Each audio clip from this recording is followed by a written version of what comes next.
You are looking at Julian's pronunciation guide, where we look at how to pronounce better some of the most mispronounced words in the world, like this other curious word. But how do you say what you're looking for today? Name pronunciation. Two different names, two different pronunciations. The top word is pronounced Favre. That's a French surname. Favre, pronounced in English as Favre, or it's often pronounced as Farve as well. That's just like the bottom name here, Farve.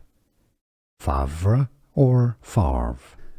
Here are more videos on how to pronounce more confusing words and names too many mispronounced. Like this video if you found it useful. I appreciate your support. I'll see you soon and thanks for watching.